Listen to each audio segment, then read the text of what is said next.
The following episode of the Carnival of Randomness is sponsored by an important message to you, the people, from Upsitnik and Associates.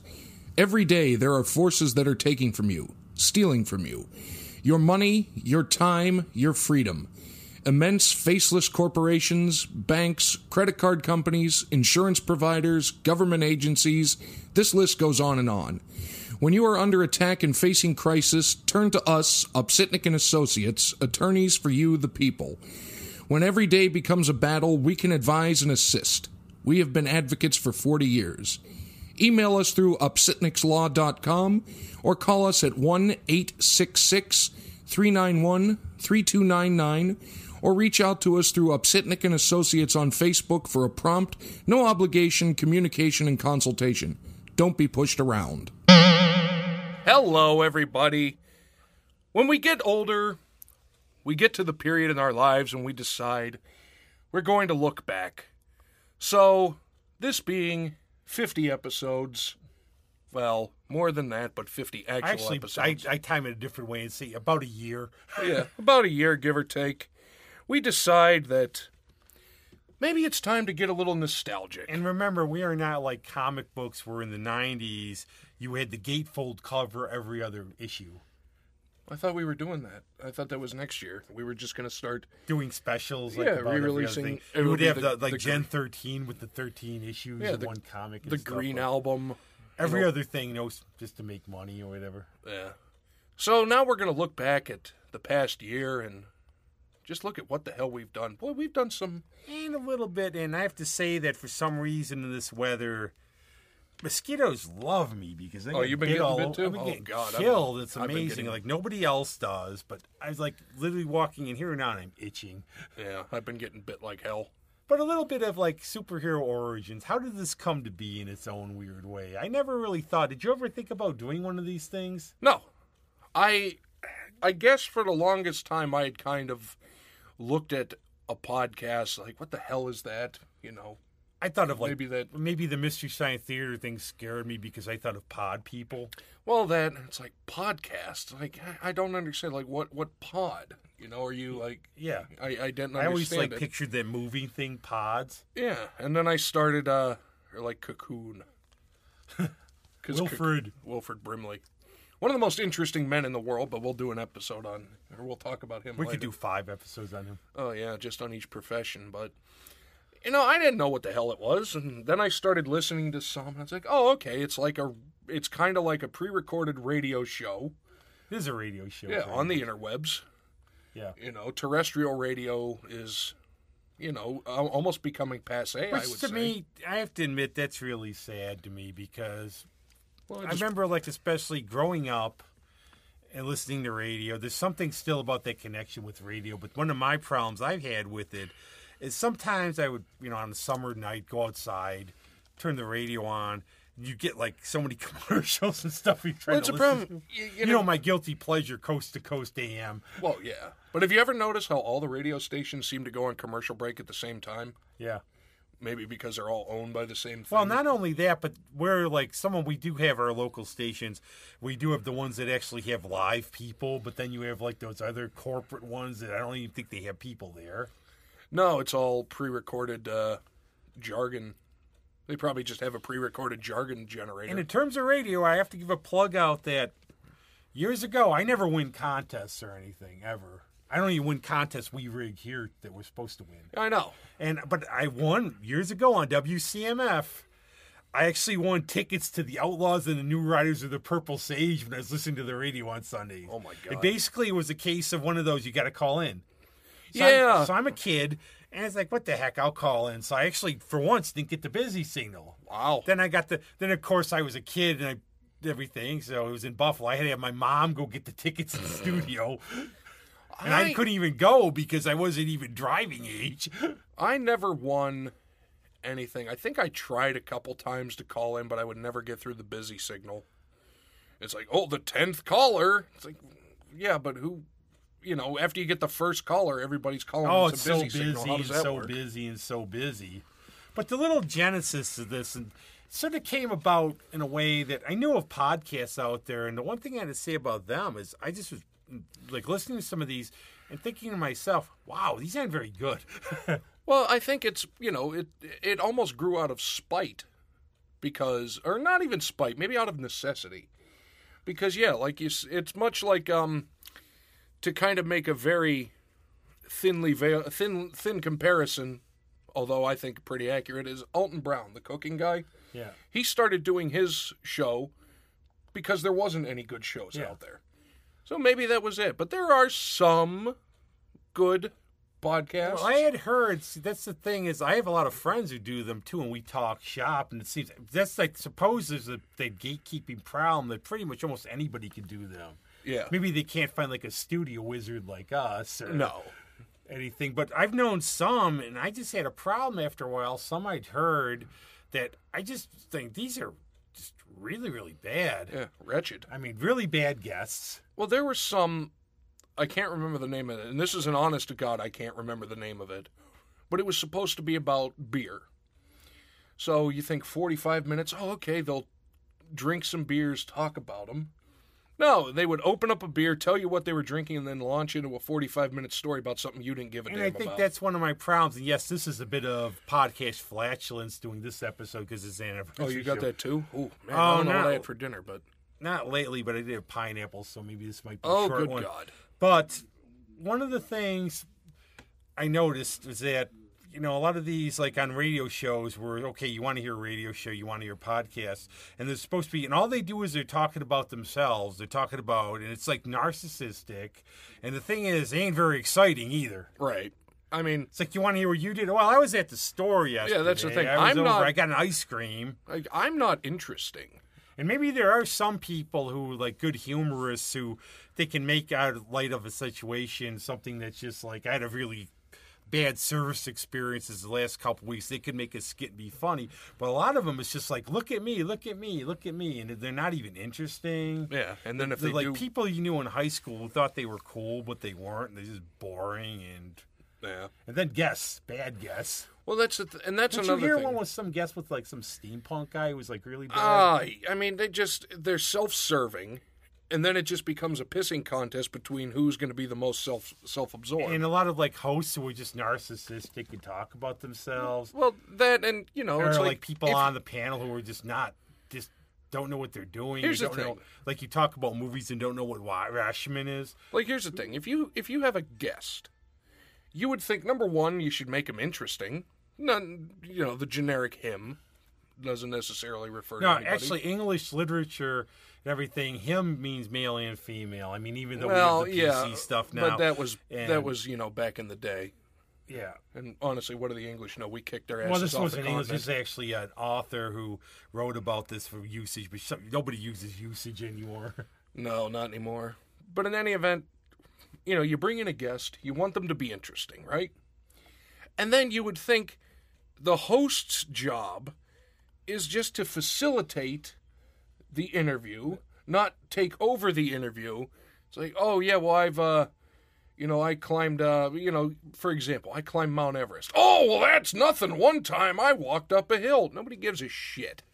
Yeah, it's not about us. The other thing is, like, when we're talking about a topic, we may get some wrong, because that's the whole view of this. We're not supposed to be grand experts. We're sort of amateurs, but... And again, we do what we do. We try to talk about the topic, not us. Because we expanded our knowledge beyond Wikipedia and IMDb. Yeah. To real-world applications. And that's why we get stuff wrong, too, because we don't look it up. Yeah. And sometimes if we did, we might get it wrong. But we don't go talking about, like, I have, like, 3 frogs in my garden. I don't think that the toads, they're not that interesting, so we're not going to just, oh, well, I was gardening today, and I barbecued, and there was frogs. Don't forget that, what did Lincoln say? Don't believe everything you read on the internet. Yep.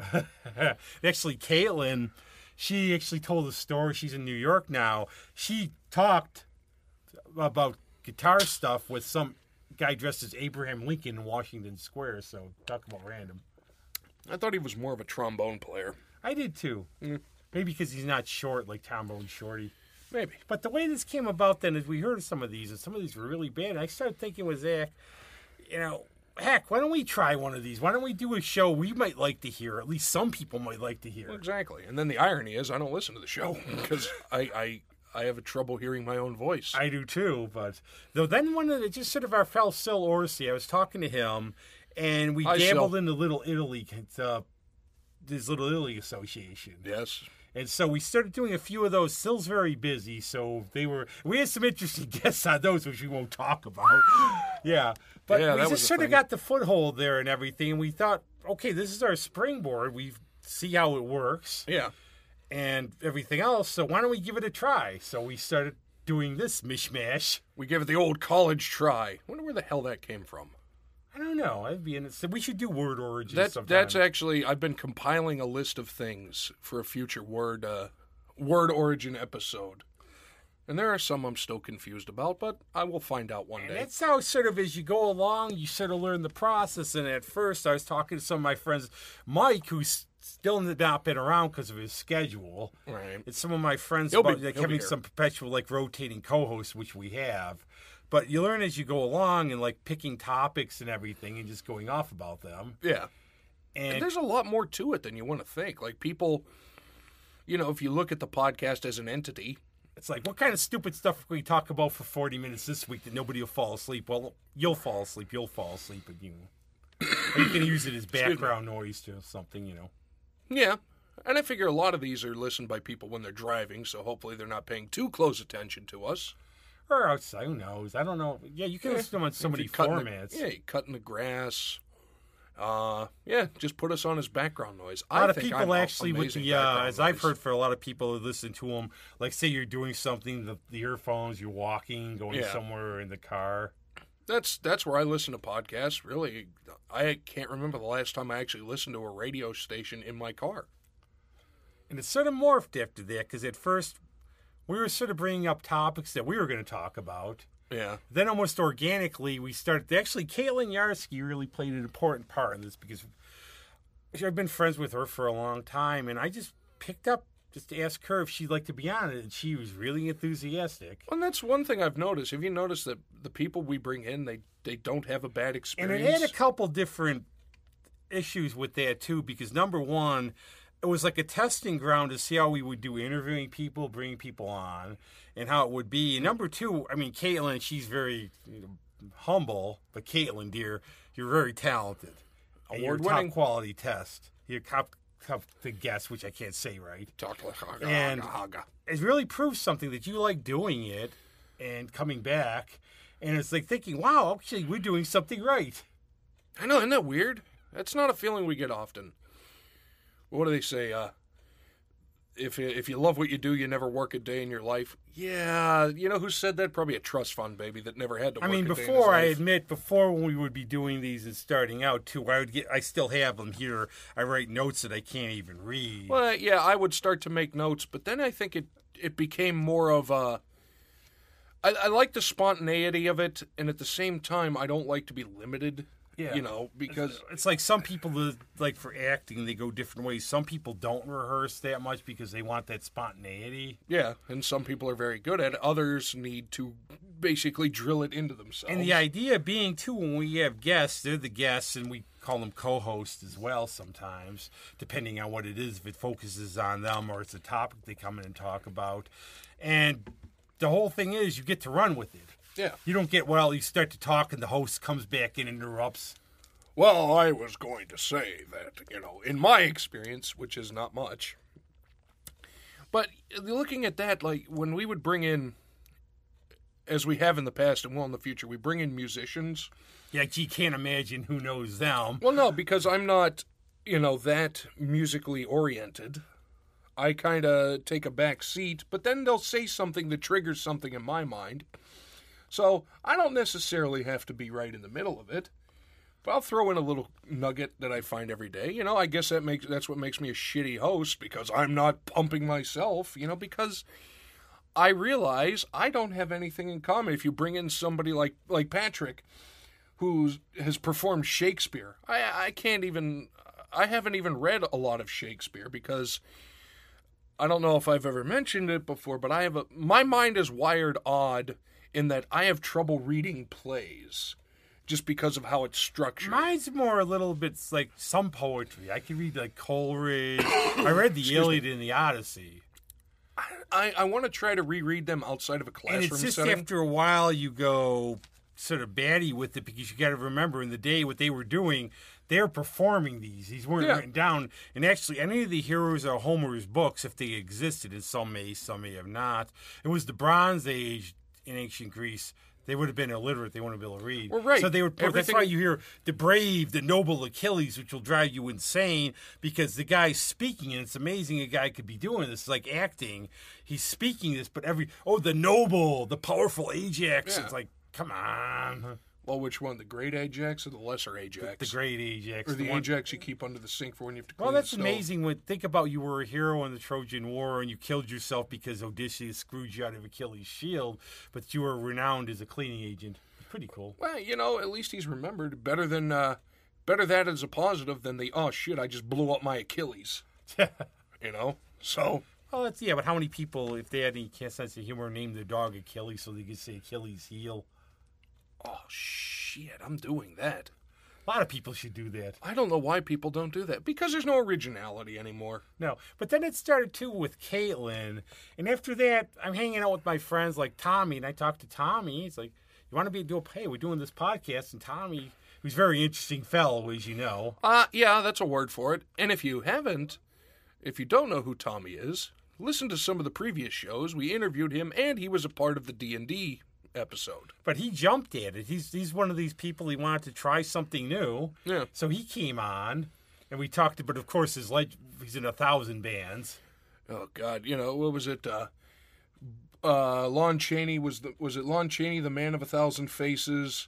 Dean Malenko, the man of 1,000 wrestling holds. Tommy Francis, man of 1,000 bands. And that's one of the things about music here I've noticed, and maybe I'm wrong because I was younger and not paying much attention, but it seems like these days everybody in Rochester, like Don Blair, a friend of mine, he just actually, I saw him the other night recently from Don and Susie, obviously. Yep. And they've been Don guests. Susie. Of course, Susie's quite sporadic and full of energy every time we have her on. Oh, yeah. And it's like trying to capture lightning in a bottle. You don't script her. You just let her do. But Don, actually, he just started playing with the False Positive, David Harrison's band. I didn't know that. And they do some side things. He does his Professor Anonymous. But you have bands like Sam Snyder, who's in even Michaela, they do their August West thing where they're basically the same band, sort of, but she takes a back seat. Yeah. She's a little stargazer. Well, and you just... Sometimes you have to switch it up. I guess that's kind of how we do it as And that's the one you have to look for with them because that's the same band, Southern Star and Michaela, but they don't even advertise. You wonder, who the heck is August West? Right. But it's August West, his brother Ulysses, Lee Stargazer. And as I say, two people who look like Alex Cote and Kurt Johnson, but they're not Alex Cote and Kurt Johnson. How do you know? Because I know they have different names, but I can't remember them. Oh, Calix Ote? Yeah. Got it. That makes sense now. And it's one of those fun side projects, though, and I think some people just like doing that stuff. Well, and I guess that's kind of how we've actually done it. We have the main show, and then we have the side projects, your Rageonomics, which is... we must say again, for all you fans out there of Bauman, you can write in, call in, do whatever you get a hold of us. Tell him, say what he thinks. Yeah, because we've realized that if he doesn't emote himself, he could explode.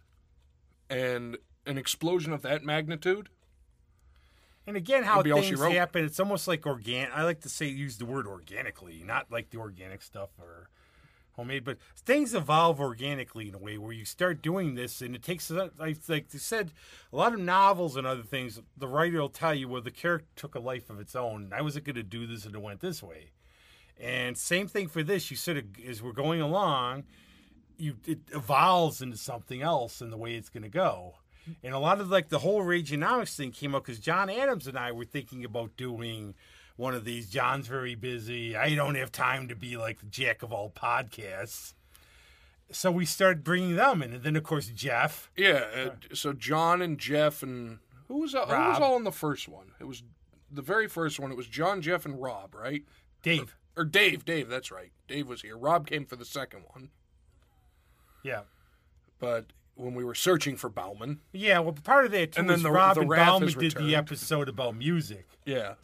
Because, again, and we're still very privileged. There might be a shirt up, but we're very privileged you to be able to mention the name Gothic Toad.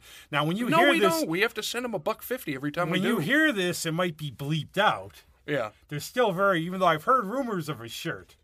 I've heard rumors of that. And actually, Mike sent me a thing about a song arguing... It was a Sammy Hagar song. It was a Van Hagar song. And he's arguing that definitely the true version is the Gothic Toad version. Well, I mean, how can you not see that? Yes. How can people not? And it's an interesting thing they do because you think this band was so big and it's almost like they didn't exist or they were some kind of like small high school band or something. Would you dare go out on a limb and say we were the ones responsible for the reunion of it? Yes. Oh, boy. And getting through high school with these guys, but I saw what happened firsthand with them. The fame too young. And you think Twizzler addiction's a funny thing. You talk about some addictions sound like, that's funny. This isn't good. It's funny until it happens to you or someone you love. This has been a PSA from the Carnival. Mike's lived with that for decades. We worry about him. We see that little smudge on his face that looks like licorice. You know, maybe he was dressing in drag and he had lipstick on. We think it's cherry licorice though. And that's the thing. You have to be ever constantly vigilant. But there's no other show, and that's one thing. Whatever happens to this podcast, no other shows ever had Gothic Toad on, and probably none ever will. No, and you better think of the offers they've had. I would imagine. I remember they've had offers to play at the Olympics. They had I think $4 billion was the starting point for a stadium tour. God, I didn't think they would even grace a stadium. They won't. They wouldn't do it. Of course, they wouldn't do it. No, I thought they would have to do like islands. Oh, they would. I've heard. Rumor has it because when we crashed the plane that time, that's the rumor that Bauman owned that island. They all have their separate islands. Well, probably different acoustics per island. Because remember, Dave's a pit bull of a lawyer, manager, everything else. Yeah, and Bauman is Bauman. Yeah.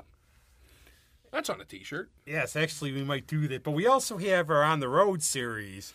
And, of course, they will return, consider they're academics and they're quite busy, but Talking Smart with Fred and the Talking Goose. Smart. The problem, the thing is when you're dealing with legitimate academics, not people that printed out their diploma from the University of Phoenix. I did that intentionally.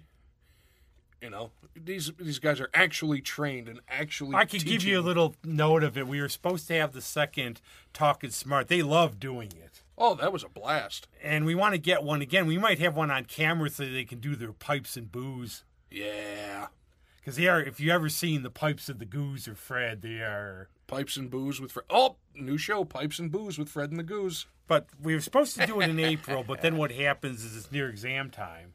So where have they been now? Like in June and May, they've been flying. They've been in, I think Fred was just in Italy at a conference. Oh, the Goose was somewhere overseas. Yeah, the academic conferences. But they will be back.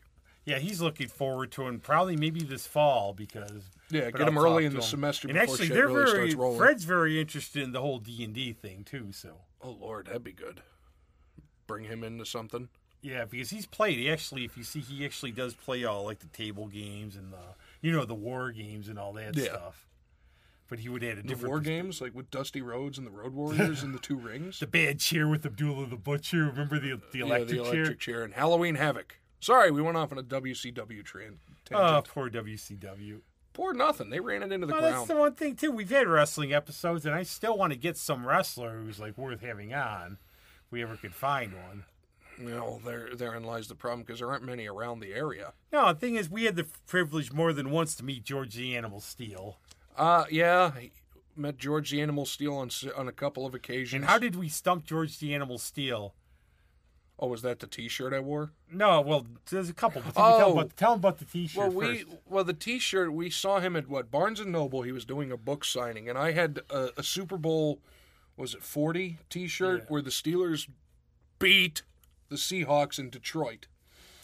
And with George the Animal Steel being from Detroit, he saw Super Bowl, he saw Detroit, and he said, when did Detroit ever go to the Super Bowl?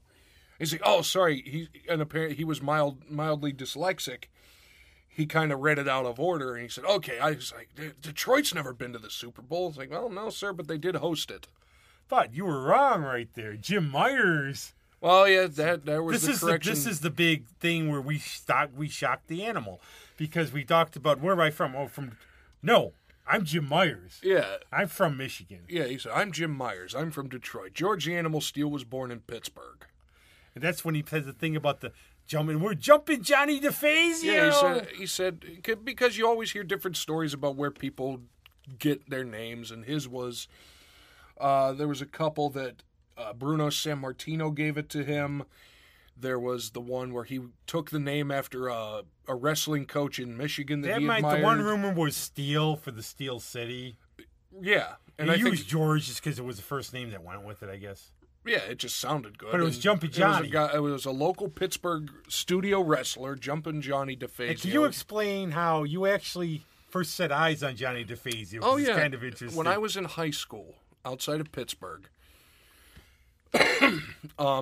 playing football, one of my teammates, his father passed away after an illness, and he was heavily involved in politics, in local politics in Pittsburgh. So my dad and I are at the funeral home because my dad knew him through work. And from a distance, I see a man approaching. And from what I can recall, I think it was like a cream suit with the big welder-style sunglasses, the loafers.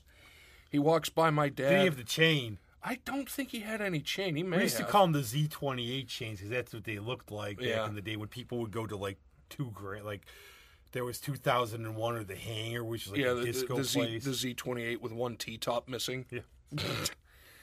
But it was a lowercase T-top. But he comes up, says hello to my dad, and he says, "Hey, John, how are you?" And after he goes inside, I said, "Dad, who the hell was that?" He said, "That was Jumpin' Johnny DeFazio." And that was... So you're looking at the late 90s, because it was before I came to Rochester. It was the first time I ever saw him, and then I learned who he was and stumbled across an article from George the Animal Steele saying, if there was no Bruno Sammartino, Jumpin' Johnny DeFazio would have been at the time the WWF champion. A lot of people don't know he's even because they don't keep the tapes of the wrestling shows. No, it's been very hard to find any. If anybody can find anything from studio wrestling in Pittsburgh, PA, hosted by, sadly now the late great Chilly Billy Cardell, he of Chiller Theater. And there was actually Tony the Batman Marino, who's from Rochester. Yeah, and he wrestled there in Pittsburgh for a time, and then also won the, I think, AWA tag titles with Bobo Brazil on several occasions. But if anybody can find any studio wrestling clips, please email them to carnivalofrandomness@gmail.com. I've scoured YouTube and can't find much. I always have the hope. I always have the thing in the back of my head where it's like for Doctor Who, they found some. For the Bing Crosby thing. Yeah, the Bing Crosby thing. There's always somebody who's had a son, someone that wanted to tape the stuff and took it home, and they find it up in the attic or something. And that story was a great story because I actually have that DVD. I remember my friend Monty Campbell. We were out. He's a Pirates fan. He was all excited. Yeah, it was, for those that don't know what the hell I'm talking about. Gee, that's new. Yeah, right. Is Game 7 of the 1960, was it 60? Yeah, the 1960 World Series where the Pirates somehow, they shouldn't have, but somehow defeated the New York Yankees. And I will interrupt for a second. If you ever go back to the stats, the Yankees outscored them by phenomenal. Oh, my God. It was a case of the Pirates would win the close ones. Yankees would blow them out. They should have saved some of the runs for the other games. Well, that's what it is. The Pirates would win the game 3. I love that team. 3-2, 4-2, but the Yankees would win 10-1. But it doesn't matter because all that matters is the number of games you won.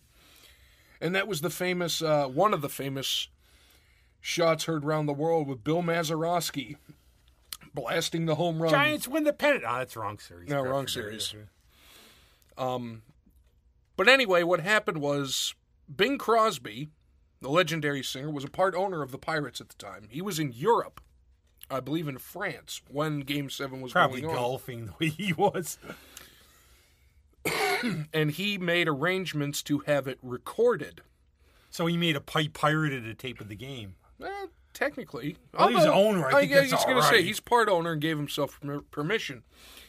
But his rationale was he had it recorded because if he heard that the Pirates lost the World Series, he wouldn't watch it. and I can't remember what original format it was on, but it was, even, predating. Probably with the reels, I bet. I think probably there's several I remember reels. we actually used to do, because my dad worked at Kodak, we would do, like, we'd have home films with the family and just do the reels and everything. So anyway, Game 7 happens. The Pirates win the World Series. I think we assume that Bing Crosby went home and watched it. And then I believe, if I am correct in assuming, that the studio, or whatever channel was running the World Series at the time, taped over it.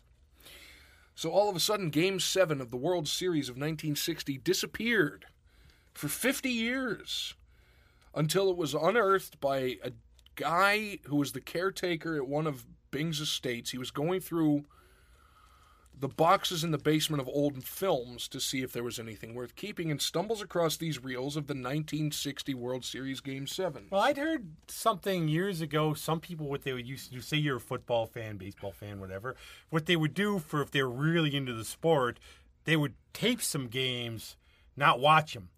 They would keep them for the off season. I guess in the 90s, or the early 90s, I think I recorded Game 7 of the Stanley Cup when the Penguins beat the Minnesota North Stars. Back One of the worst was actually, we will do an episode on Mystery Science Theater. Yes. But one of the worst was one of my friends was a big Red Sox fan, and the series against the Mets, he had the tape ready to go to record the final out. Oh, the Buckner, may he rest Bob Stanley, everybody else. Yeah, may Bill Buckner rest in peace. He left us not that long ago. Yes. And it wasn't his fault anyways. The manager should have taken him out, but they decided to keep him in. I agree that he was not the proper player for that. They had somebody on the bench that would have been fine. But they thought he deserved to be in. He did, but he didn't. It gave Pete Rose a great shtick at WrestleMania. I'll give him that. Yeah. That was funny as all heck. Actually, him and Mookie Wilson traveled around. Oh. And hell, it's like Ralph Branca and Bobby Thompson became good friends. Yeah, they would travel to autograph shows and they would sign Which is a good pictures thing of in the a thing. way, because there's stories of people who've even committed suicide or lost their careers because of something like this. Unfortunately, Bill Buckner's career kind of... Well, he was a little... he was getting older at the time, and so his career was on the downturn anyway. And speaking of wrestlers, the Mouth of the South, Jimmy Hart, gave me one of the great moments in my life when he saw us and said, if we were back in Tennessee, in Memphis, he would have managed us as a tag team. Who knows? We could have been hanging out with Jerry Lawler. And his 1,000 titles and everything. Oh, God. Yeah, we met some wrestlers. Greg Valentine. George the Animal Steel. If you ever can look at it, look up Gone Fishing with Greg Valentine and George the Animal Steel. Yeah, there's one, 5-minute clip on YouTube of a pilot pitch for George the Animal Steel and Greg the Hammer Valentine to be sitting in a rowboat, fishing and talking about wrestling. Obviously, it never came to pass. You asked the Hammer, and the Hammer we would have watched it. Yeah, and his response was a reference to shows like The Real Housewives, which was very funny. That they'd rather watch. They just want to see a bunch of women sitting around bitching with their legs crossed. Yeah, and remember, the Hammer got in trouble by some idiots one time because he was talking about broads and all this other stuff. And the thing was, people didn't realize who watched it. He was in character. Right. He's talking all the sexist. Yeah, because he's sort of a mean guy. It's like, he's a heel. And whereas, I've actually saw a thing with the Animal recently, and the Animal said that there used to be a guy at a hotel that would give discounts to wrestlers because they liked the animal. So you'd have to pay thousands. They'd let them stay for cheap. Yeah. But it was only wrestlers who weren't troublemakers. So it wasn't the Sheik. But it was like people like him, like Valentine, because everybody loved Greg. That's the irony of some of these mean heels. Yeah. But it's funny, of course, it's our anniversary. We're not even talking about this show. Well, you see, because I know that I'm not interesting enough to do 40 minutes on. But then we started on the road. Yeah, on the road. So where have we been? We've got these things, they look like little snowballs, these little mics. Yeah, actually, that's what they're called, the Snowball Blue Ice microphones that pick up a hell of a lot more sound than we initially thought. And once I learned that that with the program I initially used, I could only record through one microphone, Well, shit got better on the road. Well, one of the things, and again, we talked about the Talking Smart with Fred and the Goose, and that was in the halls of academia somewhere at an unknown college. It was. Cthulhu was there. And the thing about that was at the unknown college, talk about how things come around. The office was the same office as Dr. Biskupski, who was our mentor. See, now people are going to figure it out. They'll never figure it out. He's been at tons of colleges. Oh, that's a fair point. Remember, this is a man who, the last count, he could speak 13 languages, could read 25 languages. That and good luck spelling his name. Yeah. We should get Doc on If you the want to show. actually have Doc, I want to have Doc, but if you ever want to find Doc, go read the bio of Stan Musial. You'll see a chapter on the Biskupskis in Chicago, and there's a Musial connection. I actually messaged him, and yes, that's his family. See? Everything just gets more He interesting. was at a lot of colleges. You don't know which one we were at. Plus, Right. there's also that other college he just kept for his favorite students that was hidden away in the woods that only a bunch of us went to. So, That's not terrifying at all. oh no, it was. He's like I described Doc when I first met him as like a Monty Python character. You have to Yeah. experience him to. Well, that's the good thing about people like that. But we've been to the halls of academia. We went to Hamlin Horror. We went to Hamlin Horror Fest, which And I there believe is our brings the- very first one. Another character that's sort of a semi-regular when we're not afraid to have him around. Relic, the Clown Relic the Nightmares. Clown, we miss Chaos. you, buddy. We miss you, buddy. We need to get you back Well, in there's soon. Chaos Relic, and I always suppose that if you're going to have a scary clown, at least he should like you. Yeah, that's a positive. And I know he almost he's been involved in events where I think somebody complained about him because he scared some little kid. Yeah, even though, actually, no, he scared a parent who thought that the kid was going to be scared, but it turns out the kid was not. I was there and witnessed Wasn't it. his goal there, though, to make kids wet their pants? And Yes, and everything? he accomplished that goal within 10 minutes. And there's the Relic scare camp that he had, of the stuff he used to do, where his thing was, say you had some woman brought her tough guy boyfriend. I'm not afraid. That guy was going to be They killing were the himself. ones that soiled themselves. Didn't he duct tape one of them to Oh, a yeah, tree duct or tape something? to a tree, toss him in a pickup. But the thing about him, too, is Fox 45, which one of our first bands on here because I'm one of their biggest fans. Oh, as yeah, they attest you to. got him the They picture. have a signed picture of Relic the Clown in the rehearsal space. So that scary doom music, who do you think they're inspired by? I thought it was the Reverend Billy Graham. Well, did we have Relic or Chaos on the show, though? Shit, I don't remember. We had them both. We saw both of them at Hamlin Horror Fest. When he came Yeah, in, I I saw think somebody it was dressed Relic. as Harley Quinn, too. That was No, I fun. think it was Relic that was in studio, but both of them were at the Hamlin Scream Fest. And the Scream Fest, the thing about the Scream Fest, too, is I was supposed to do yoga that morning. We canceled it because there was a downpour. And the one thing you have to understand about festivals at that time of year, you are a slave to the elements. And luckily there was a massive, massive, massive downpour. It stopped. Yeah, it stopped. But it was still kind of wet. But the thing is, it kept the population of the thing down. But I don't think it was, I would say honestly, because we are honest on here, we love Tom and all them, the attendance wasn't bad. No, all things considered. I mean, you hoped, obviously, but it's just, I'm sure people came out, especially like it's in Hamlin. And I know, like, from my friend Oz, who grew up in Brockport, he said when they would have concerts or anything there, everybody goes because that's a small town thing. But say you lived, like, a little far, like in Greece or somewhere, or Pittsford, and you were going to go. And then you saw, are they even going to have this? Yeah, and then it pisses down rain for most of the day. You're not going to go, but, if you're in Hamlin, but Hamlin's not that big And a not town. only, speaking of Hamlin, though, one of the more interesting characters we met there was Mr. Hammy, a true gentleman. Oh, Hammy the Clown. Clown, actor, pork man, ghost hunter. There was actually my friend Pauline, I got a picture. She wrote back to me. She said, Hammy looks like a true gentleman with his pig nose and his serial killer stuff. He does. And then we talked to another guy, Rob. Yeah. Of the film directing world. And the Dungarees, who Oh, you had yes. the encounter with the Dungarees recently. I did. Because the guy, the lead singer, was it Billy? Yeah.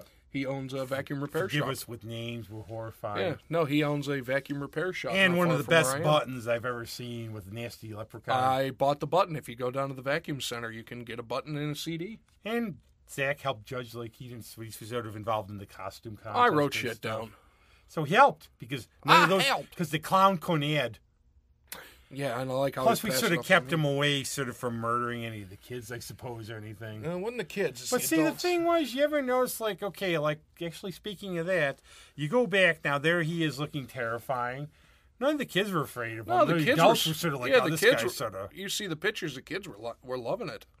But speaking of chaos, watch how I do this. Oh, boy. Where did we go? We had Chaos by Design Studios in the Hungerford, which we were there for the holidays. Ah, for First Friday. I remember that. My good friend Christy, Olivia, Raven, who I actually was out with recently, who no-showed because she was Raven. She no-showed the thing, so she's... Actually, she told me the story. She said Christy told her about there was going to be this, and she's thinking... they're all basically shy. They look gothy, but they're all really shy, sort of. And she sort of thought, I don't want to be honest. Then she found out it was me. Right, and they're a little different. Yeah. Well, Raven's awesome anyways. I love you, hon. You never say never. There's always a second time. We had for Olivia, who actually, I spent New Year's Eve with them, too, over Alicia's. That was another first person to greet me at the door was Olivia, and her creepy dolls. Hey, and now that we have a camera, we can talk to the coffin guys. Yeah, we can go to the studio again, too, with the camera. But then how do we find this? We're talking to them. We're in the studio. We're interviewing people. We're trying to get out of there because the Hungerford gets nuts. Oh. So we're doing this. Then all of a sudden, how did you find the coffin guy? Looking for a bathroom? No, it was when we first got there. I went out of Chaos by Design, which is down in the basement. I went. Every first Friday, and I will plug on here too. Christy's having a clothing drive in a couple weeks. I'll put it up on our site if I didn't already. If you bring like some used women's clothes, gently used, there's free drink specials. There's stuff to give away. It's a really good cause. I think I'm just going to donate to it because the women's clothes I keep, I like to wear myself. So. Well, you do look good in. I do want to get Chaos Design shirts. She's got shirts now. I'm getting a shirt then. But in any event, I was walking down the hall looking for a bathroom. And as most people do in a building they're not familiar with, when you walk by an open door, you look in, right? So I looked in. I'm looking at all the different studios, seeing what the people are doing. And I see a big, pardon me, a big shop, open shop, and there was a coffin sitting there. And I was thinking, oh, man, I wonder what they're going to be doing with that. Thought nothing of it. Went to the bathroom, went back to Chaos by Design, and I mentioned it to you, and I think it was Christy said, oh, yeah, they build those. And then the guy popped in. If you haven't heard it, it's one of our specials, First Friday at the Hungerford. He's near the end of the episode. We will get to him eventually. Yeah. Time. And they make coffins and teach woodworking skills in the process. Yes, and I can't pardon you, I'm not president, but...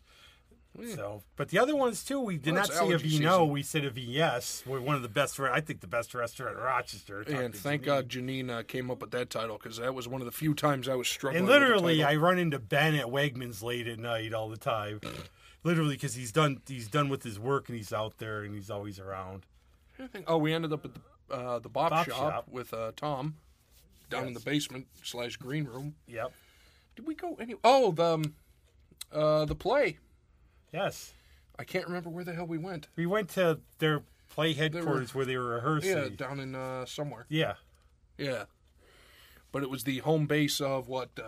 At Swim 2 Boys. Yeah, DVC / They always have all these different, like whoever's producing it, there's more than one. So. Yeah, and that was where I first met MJ and Mario. Yep. Who now are part of the D&D family. Yet he avoided, yes, and the play was very good, actually. Very long, very good. I read the book, actually.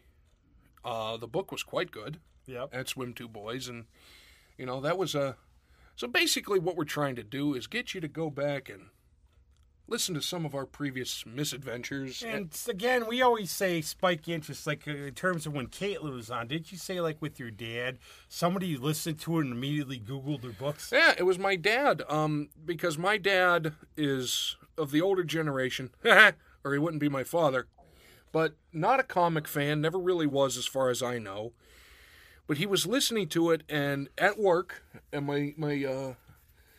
he told me that he Googled her artwork, and he was like, oh, this is really good artwork. And that's how, we discover things. And whenever we have a band playing a song at the end, with permission, but obviously some hosting agents don't give a rat's ass about whether or not we have permission to play a song. Only Gothic Toad will strike us down. We don't try. Oh, I'm not even going to attempt that one. But, he'll say, man, these guys are good. We've played, who are some of the great, some of the people that have given us permission to play their tracks. Let's see if we can't get a strike just from saying their name. Yeah. Anonymous Willpower, Susie and Dawn, They gave us permission. The Tombstone Hands not that long ago. That was a riot interview. We have to have Dennis Jones on sometime now. Tommy and all of his many entity. Straight Johnny and the Gash Goblins. Brian. And we've had the 2 live shows, too. We've had the Moondogs. The Moondogs, and the one that just went up recently was the Brian Lindsay Band. Yep. That was interesting. That was good. And we had the thing for the Rochester Music Hall Rochester of Fame, Music which Hall now of I'm Fame. going to say it right. But see, again, we don't cut this and re-edit it or anything. How do you know? For the most part, you never know. I tell it to Javier, the editor. Fix it in post. Meg Williams, who hopefully Meg now lives in Nashville. Hopefully we can get her on. But she said she's going to visit family. Maybe she'll come on and play live.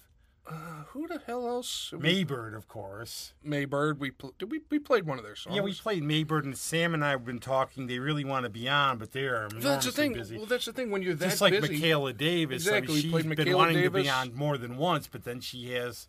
She's in Europe right now. That's the thing. She has this whole international touring schedule. So, and I know some people. I'll bet you there's some other podcasts that would go, "Oh, you keep blowing us off." It's like, but when you have, I hear from Michaela all the time. But when you have talent like that, who's doing you a favor by giving us, 40 minutes to an hour of their incredibly busy lives, you're thankful. You just kind of sit there and wait. Yeah. And some people are busy like that because they are very, like Sam Snyder. God, why am I? He mentioned he's produces, does a solo act, his Maybird, right, and does everything else. So it's kind of hard to come in. And sometimes, literally, the one time he wanted to come in for a Beatles show with Caitlin, he ended up spontaneously. They had a benefit show that night and he had a practice. So did Michaela. Yeah, so it happens. But looking back, now looking forward, more to come.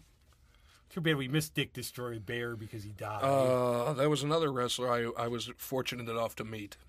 And we've also been just babbling random stuff like the title because we've had a couple But we must add another one, too. What other podcast travels in time after meeting Santa Claus? That's true. We did. We met. I met Santa Claus. You met Santa. I wasn't there. What are you, a claustrophobe? Oh, really? Well, you weren't around. You were gone. You was like, you left me with that guy. That one hurt, though. And then it freaked people out how we actually literally had a time travel back. We had Marissa on and Susie about Doctor Who because luckily we ran into the TARDIS to come back so we could do the shows for the holidays. Yes. A lot of people don't believe that really happened, but it did.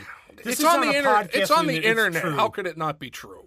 Plus, we had the Easter Bunny giving us stuff. Santa's sack we got to play with. And the Easter Bunny. And the Easter basket of doom. So, imaginary creatures like us. Who says they're imaginary? Yeah, we've seen them. Have you ever seen $1 million? Just because you've seen it doesn't mean it doesn't exist. Ah, true enough. That's the old thing. It's like, you look like $1 million, green and wrinkly. True enough. I used to think when I was a kid, unfortunately, I had this fantasy they had money trees. You could just get one, they would grow one. Well, technically, they do because money is still printed on some sort of paper product. Yeah. Not sure what. So hopefully, people who've listened, because actually I've talked to friends of mine who do these, and they say it's really hard to gauge how many people you have out there. It is. Because there's so many different ways you can listen to it. And unfortunately, or fortunately, expect our D&D thing, there will be a sequel.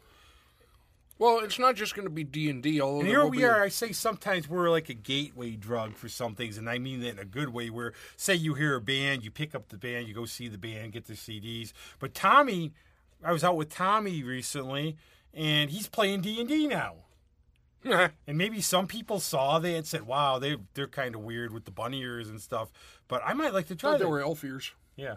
You just admitted they were bunny ears. Well, elves and bunnies are related. Oh, yeah, I forgot. Elves just evolved not to have the tail. Yeah, that's all. Because rabbits were there first. Yes. Look it up. Google it. Yes. But maybe you want to play that, or it's we always hope we bring in a topic. Like we talk gaming with Tommy, and we talk other stuff. We want people to listen. Maybe you come out and you say, hey. And here's another thing. Even if you do it just to spite us by proving us wrong, okay, you're still learning something. Yes, you might learn something. Yeah, we need to start putting up a warning before these. Caution, you might learn something.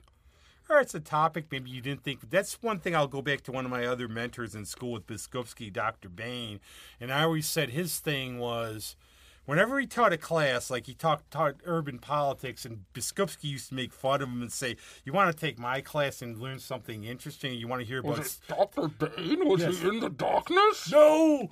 He spelled it differently, thankfully, but what he did was, he made stuff interesting. Dr. Biskupski would rag, "Oh, you're going to take urban populism from the 19th century? You want to hear the history of sewer systems in Amherst?" That's how Biskupski, they were good bells who would rag on each other. Oh, yeah, I mean... But literally, he would make his classes interesting. And that's what we try to do.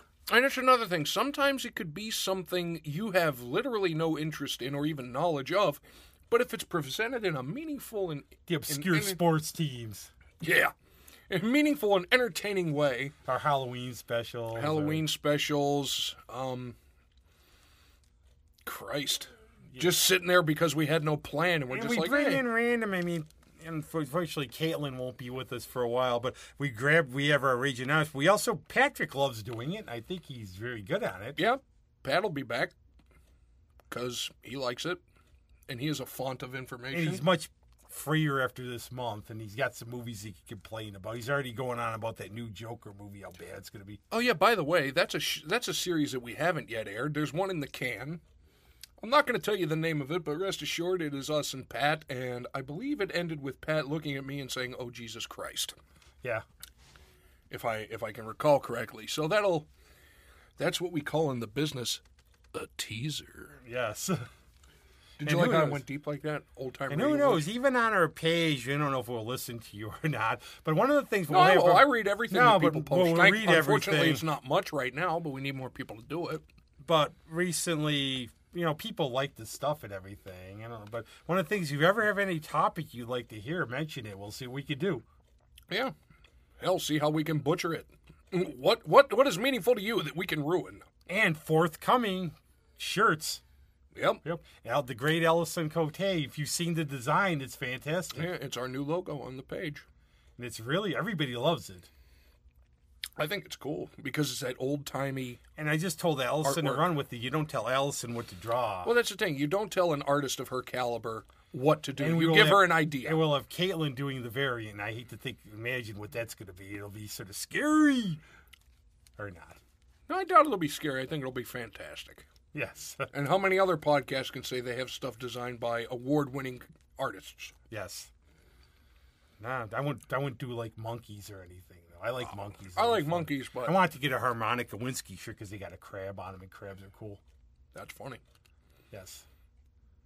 So, you know what? I think it's been. So this is sort of an anniversary show, even though we really didn't talk about it. No, I mean anniversary. It just being that we've been here for a year. People are still listening to us. More people are still listening to us. And we're just going day by day and seeing what happens, seeing what we can come up with. And it's giving me, personally, an opportunity to learn new shit. All these new musicians and people I'm meeting, because I don't go out and meet people. I can't be bothered. But sometimes when I go out, like the experience is out, I wonder why I bother. Yeah. But it has helped people. I know MJ said that people were mentioning at the Janine said the thing, too, about people were coming in. Yeah. So maybe we are making a little difference. Let's get modeling for a minute. That's enough. Yeah, well, the one thing, too, is I want to always give the guarantee the people, like things we have on, the guests are going to be good. And when we recommend something, it's good. That's the thing. I recommend stuff because I actually enjoyed it. Yeah. I'm not going to sit here and like, oh, well, you should go see this because it's popular. No, what if I don't like it? Unless somebody gives us like $1 million to do things. I will whore myself out in a minute for, if you start putting 2 commas in what even 1 comma at this point. You put in 1 comma in the amount of money that I will be getting to do something, I will whore myself out, snap like that. And on that positive note, thinking about me, those of you that know me or have seen me, try to sleep tonight. And here I have something, too. We always end with songs and stuff. Yeah, what are we ending with? Actually, my friends, the Demos, Kayla Moore, Jason Wilton, they just put out a new album. And actually, I didn't realize when doing this, I was going to play this song, If You Only Knew, which is the nice little lemon, isn't it? That is a nice lemon. I don't know with if a you like rib that cage. better, if you like the cover better, or you like this one. There's Kayla, Jason. See with it's one of our favorite animals there with them. Oh, the old pink flamingos. Yep. I like the lemon though. That's pretty interesting. Yeah, Kayla drew that. See again, talented people. But this is their new EP, and they're already working on something else. And they're another band, as I say, like with the Mighty High and Dry with Kyle, some other bands that they're good. That's all I could say. You can't really describe their music. It always changes. But we're going to play the track. The title of the album is EP is If You Only Knew, and that's what we're going to play. If You Only Knew. If you only knew we were doing this. If I only knew what the hell I was up would to. Be doing it. But on that note, if we only knew what the hell we were up to. It's been a hell of a year. Been a hell of a run. And yes, we will be back with more really random shows on the roads. Fred and the Goose, Rageonomics. And some other surprises probably that I have in the works. Yeah. Oh. Yeah. Bauman will continue to rage. And never the twain shall meet. Never Mark Twain shall meet. So, for the past year, I'm Zach. I'm sort of Rob. You're usually Rob. And we will catch you later. Pretend I'm an actor. What I'm after. The line that's gonna win your heart.